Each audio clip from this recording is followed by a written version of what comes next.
Florida man sues Netflix over Tyson versus Paul.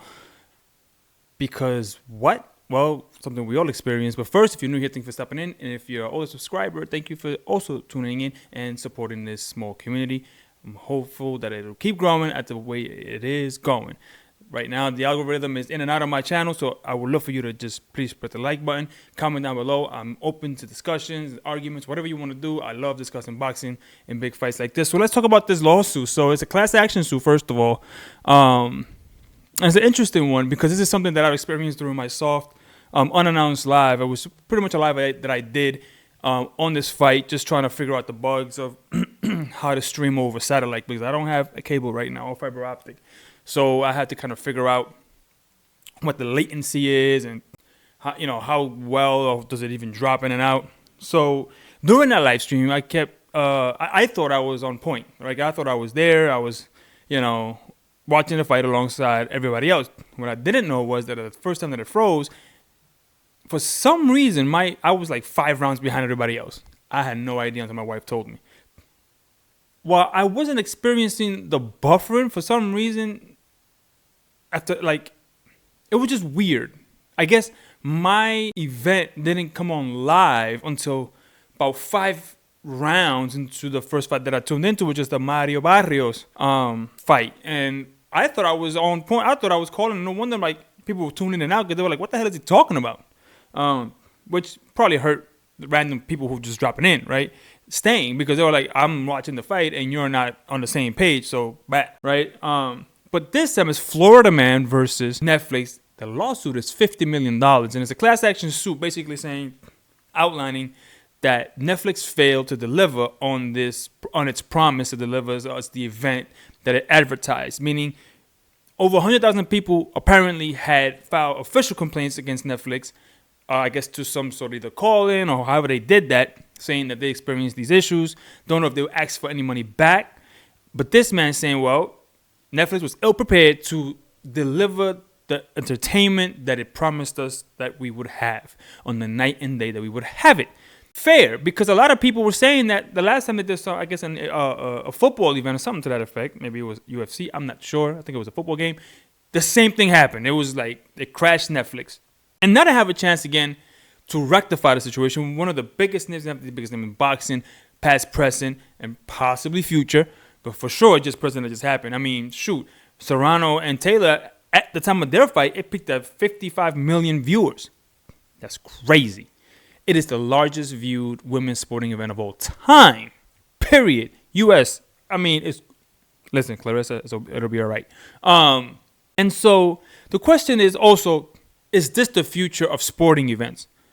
I would love for it to be that way because I don't want to pay $70-something.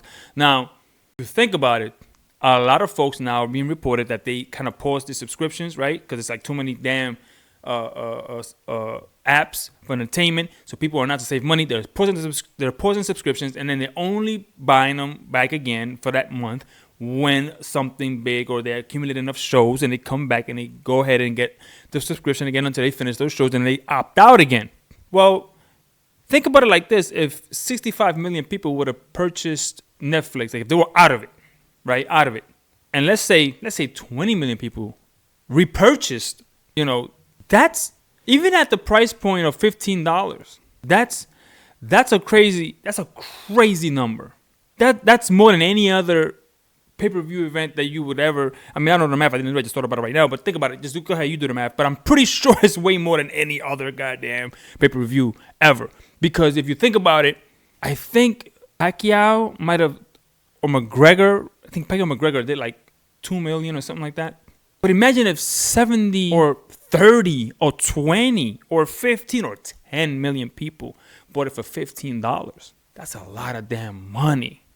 I mean, a lot. Think about that's how you can monetize on a different spectrum, the Super Bowl and everything else. Now, I'm not saying they should because the Super Bowl's always been on broadcast television. But in any event, I digress. This lawsuit is saying, well, that event that you said will be on your platform was halfway there. It kept buffering. And a lot of people thought it was a connection at the internet service provider, but it was not. It was the service at Netflix not being able to keep up with this demand. And they should have known because the last time it was a smaller event, a regular event. Or event that they're used to always seeing anywhere else.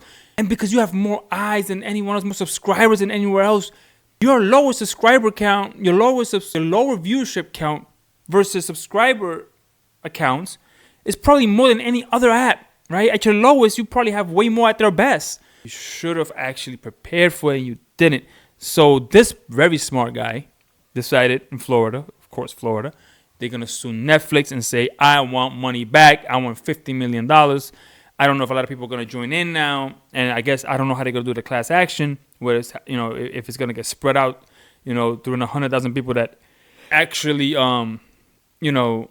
complain officially. I'm not sure how this is going to work because the article didn't really go into it in that, what I read. They didn't go into it in that depth. So I'm sure we'll hear later on. I'm sure Netflix has lawyers on retainer for days and years. So this person's probably going to get delayed. And this lawyer's probably going to realize I'm working for free. And they're probably either going to settle out of court or just drop the lawsuit altogether. But it'll probably be a learning experience for Netflix. They don't want to be in the news against like this. In a negative fashion. They actually want to keep a positive outlook, especially the people coming in and out of subscriptions lately. They don't want that kind of smoke. They don't want people kind of just, being disillusioned with the app and another app capitalizing on this and saying, hey, our servers are updated, ready to do 75 million streams simultaneously, 100 million streams simultaneously. So you will never hear that on our app if we did this event. So Netflix definitely doesn't want that kind of smoke. So I think being that this was like the most watched event of all time, apparently, that they will learn, and in the next one. And I would love to see boxing like this. That's why I think if they did this and learn how to monetize it in a way where they can make their money back, they can actually pay these fighters, the purses that they're owed, and then they can get them the viewership, and these fighters can actually monetize themselves and get either their social medias going and maybe get sponsorships and deals, and actually support themselves during, after boxing, because they need it. A lot of people learn who Shushu Carrington was that night, especially people who didn't know who Serrano and Taylor were. Sure know now. They sure know now. And they also know who Mario Barrio is. And they don't even know, most of the people know that he got knocked the hell out with Gervonta Tank Davis. So imagine if the super new casuals that just joined in said there's a rematch, with Tank Davis. I mean, they might not even know. They might just remember him from the last fight they saw, which was exciting, and not knowing who got washed. And they'll show up again, though. They'll show up again thinking it's going to be a great fight because this guy just gave him. I just saw him in a barn burner. You understand what I'm saying? I know you and I know the difference, but they might not. But again, it's good for boxing. So I think this is where it should live. I think this is where boxing should be going. And a lot of sporting events that are niche. Remember, boxing is niche. This is not it's a worldwide sport, but it's very niche. Only a very small section of people actually watch boxing. Not before, in the 70s and 80s. In the 60s, this was like the thing, But now it is not, with so many other sports taking the lead in the spotlight, especially in the leagues like the MLB, NHL, things of that nature. It's taken a very, very backseat to everything else. So hopefully streams like this and big apps like this and streaming service like this will take it on and push it to the next level. That's why I wish Prime will put more fights on for free with big names so we can see them, push the content out. And if you wish them to, charge us for pay-per-view, then you can do that. But let me know in the comments down below. What do you think? This lawsuit is going to help Netflix? It's going to break Netflix? It's going to get thrown out? Nothing's ever going to happen? Let me know in the comments. Let me know in the comments down below. Sometimes I talk too fast for my own good. Let me know in the comments down below. And I'll see you in the next video. And I'm out. Peace.